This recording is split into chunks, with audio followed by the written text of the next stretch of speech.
Flash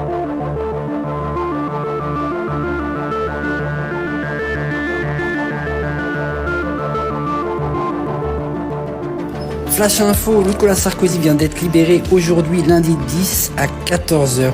Et là, on le voit sortir de la prison de la Santé. Bref, 3 semaines, est-ce que vous trouvez que c'était normal ? Après 4 jours de procès, il retourne en prison. Julien P. est un ancien policier de la brigade des mineurs de Marseille.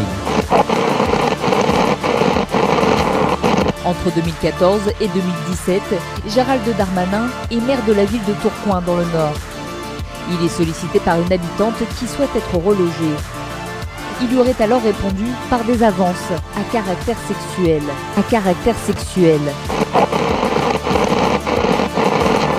Ce dont on s'est rendu compte, c'est que les gens ignorent la réalité de ce qui se passe à l'intérieur d'une prison. Un client qui a eu la chance effectivement d'être remis en liberté est venu m'expliquer un certain nombre de choses et notamment la violence qui pullule au sein d'un établissement pénitentiaire. Je suis propriétaire et je suis fonctionnaire alors ta gueule!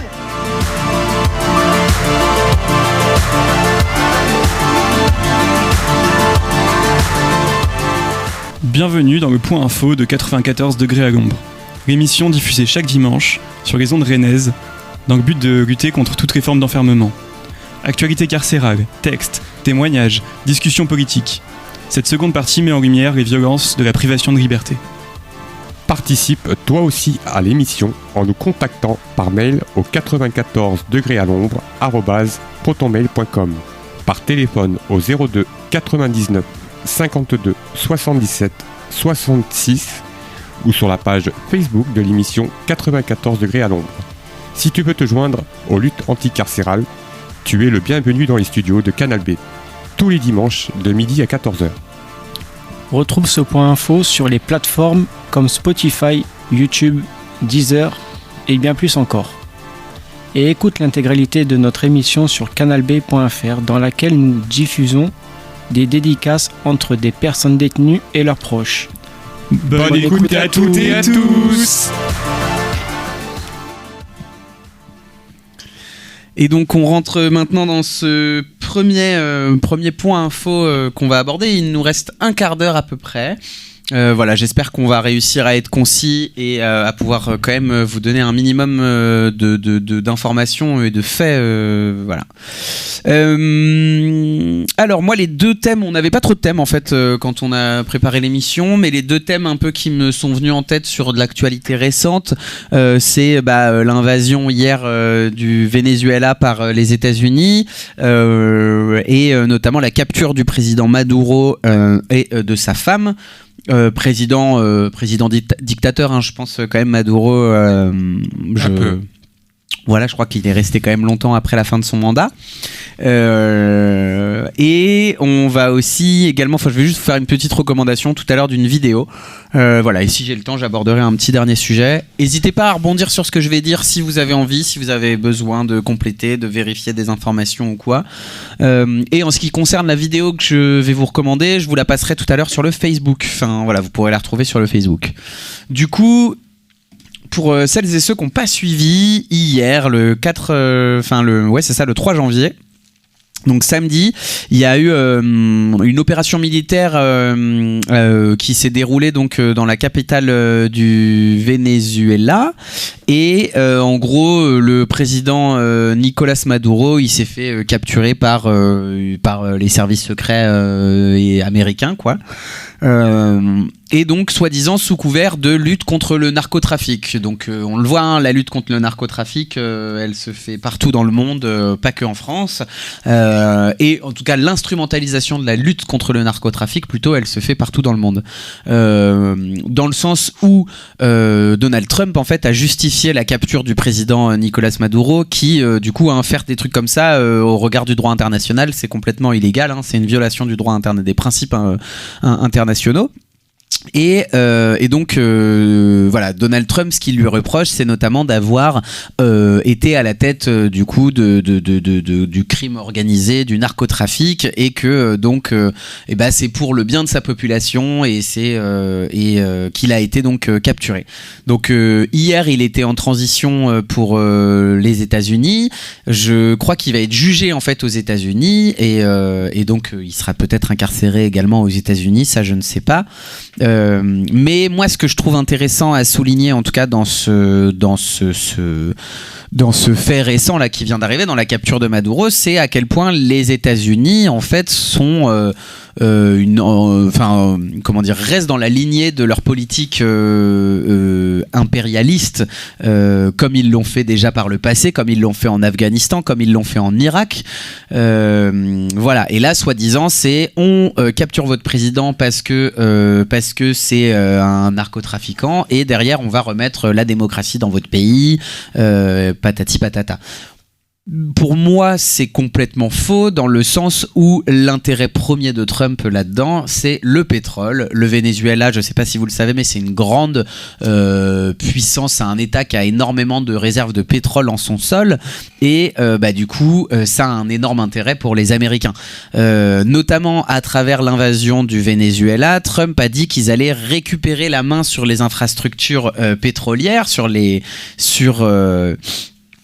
je sais pas comment est-ce qu'on dit ça, mais en gros, dans la conférence de presse qu'il a donnée donc hier, le président américain affirme que les États-Unis doivent chercher à accéder aux ressources et aux emplacements. Ah non, pardon, là je me trompe, excusez-moi. Que je dise pas de la merde non plus. En gros, pour moi, cette invasion-là du Venezuela, elle s'inscrit dans un truc qui est vraiment très vieux aux États-Unis, qui s'appelle la doctrine Monroe. Monroe, je crois que c'est un ancien président, ou en tout cas un ancien politicien, mais vraiment il y a plusieurs siècles aux États-Unis, qui en gros a dit que les États-Unis devaient chercher à accéder aux ressources et aux emplacements stratégiques et veiller à ce que les gouvernements de la région soient, je cite, suffisamment stables et bien gouvernés pour prévenir et décourager les migrations massives vers les États-Unis. En gros, les États-Unis souhaitent avoir la main mise sur l'Amérique, le continent américain, pour pouvoir s'assurer que en fait, tout ce qui se passe sur le continent américain, ça vient pas froisser les intérêts économiques et politiques des États-Unis. Ouais. Ça parle notamment de migration massive, et c'est intéressant parce que Trump, c'est aussi des arguments qui mobilisent. En gros, Maduro, il gère le narcotrafic, il appauvrit sa population, et du coup fait que y a des Vénézuéliens qui vont fuir vers les États-Unis. Et lui, soi-disant, derrière, Trump, il dit « J'ai envahi le Venezuela et je vais remettre la démocratie dans votre pays, patati patata », parce que derrière, ça va mettre en place des conditions stables et saines pour les Vénézuéliens pour qu'ils puissent retourner dans leur pays. Je ne sais pas si c'est très clair là comme ça à l'oral, mais en gros l'idée c'est aussi derrière d'aller lutter contre l'immigration, derrière l'immigration. En tout cas, ça mobilise une affecte autour de la lutte contre l'immigration. Voilà, je vais pas non plus rentrer plus que ça dans les détails, mais clairement c'est une invasion. En fait, c'est une invasion d'un pays par une grosse puissance internationale, et du coup pour des volontés complètement économiques et pas du tout pour. En fait, les excuses qui sont données par le gouvernement américain sont complètement fausses, et elles viennent juste servir leur intérêt économique. Et pour moi, c'est très grave, notamment parce que ça vient banaliser en fait la conquête d'autres pays. C'est que derrière, qu'est-ce qui empêcherait après ça la Chine d'aller par exemple envahir Taïwan? On voit que ça fait quelques jours que la Chine se prépare à un embargo auprès de Taïwan, enfin ça fait même quelques années, qu'ils font des simulations d'exercices militaires.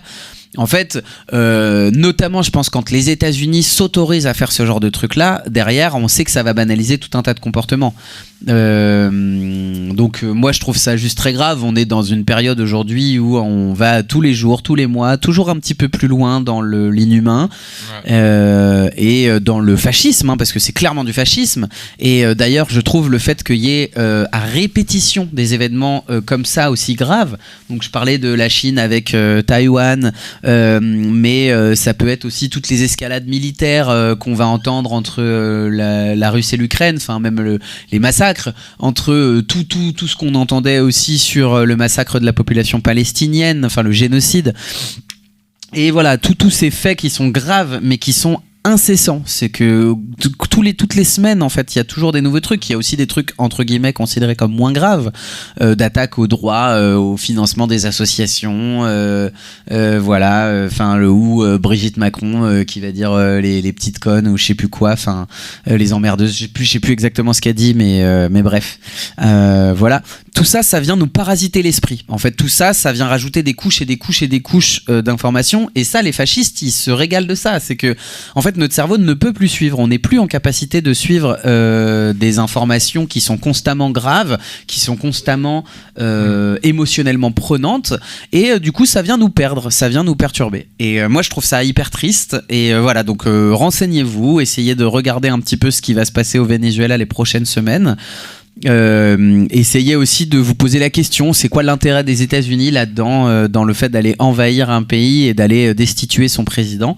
Qu'importe que le président soit un dictateur ou pas, hein, clairement je pense qu'effectivement Maduro il devait dégager. Je suis pas sûr que ce soit pour ces raisons-là qu'il devait dégager et de cette manière-là, mais voilà.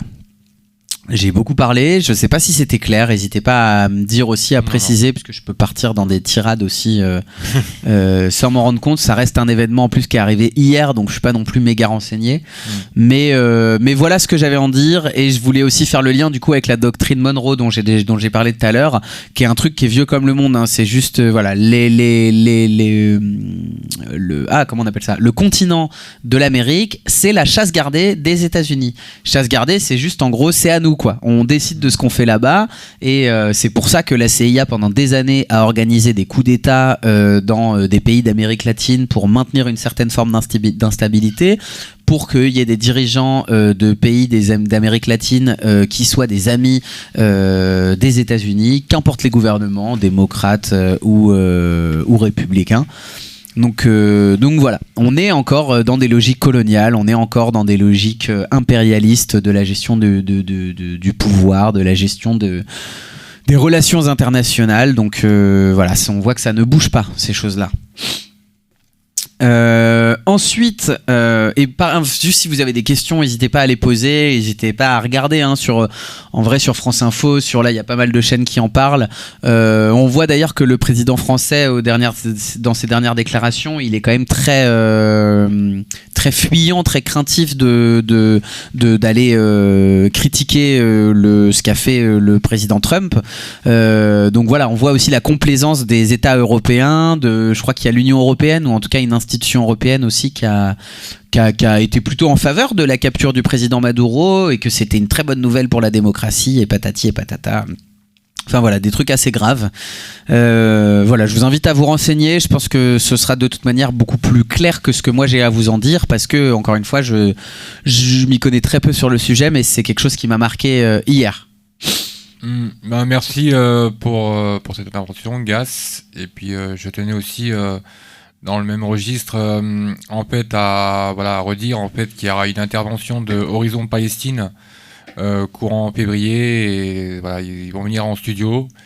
Voilà, est-ce qu'il y a des sujets qui méritent d'être évoqués, notamment concernant la désinformation et voilà le mensonge étatique.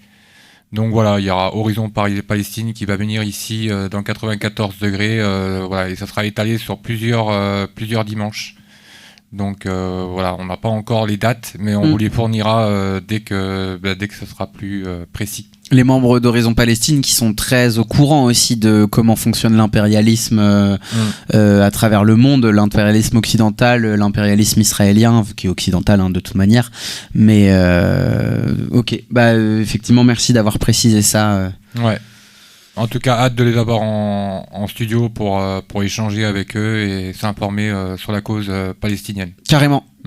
Et j'imagine qu'il y a toujours des manifestations qui ont lieu assez régulièrement à Rennes pour soutenir le peuple palestinien. Voilà, donc n'hésitez pas à y aller. C'est des dingueries qui se passent là-bas, et voilà.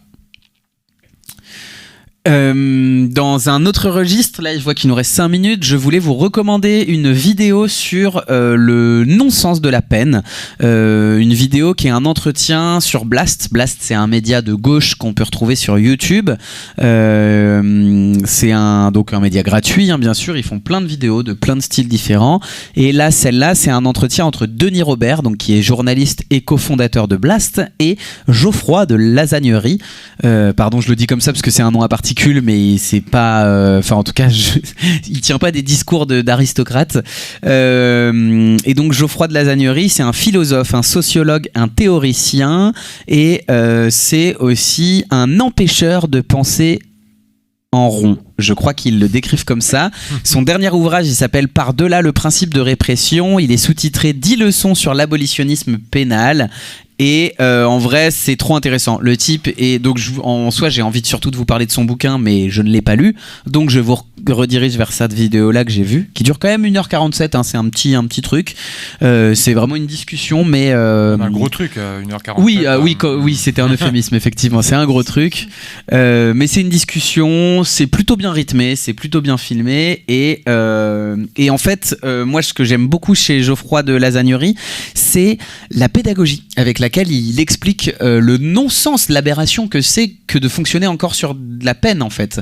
Alors, je vais pas expliquer la tôle aux gens qui la connaissent mieux que moi, mais qui y sont en tout cas et qui l'ont connue. Mais je pense que ça peut être très intéressant pour les gens qui nous écoutent et qui ne connaissent pas la prison, qui découvrent l'émission. Ou alors, si vous avez envie aussi d'expliquer ce que vous vivez à vos proches, que vous avez envie d'expliquer en quoi la tôle ça ne sert à rien, ça peut vous donner des éléments de discours, ça peut vous aider à construire votre pensée anticarcérale, à ne pas non plus vous laisser abattre par ce qu'on vous bourre dans le crâne, que soi-disant c'est mérité la peine que vous faites.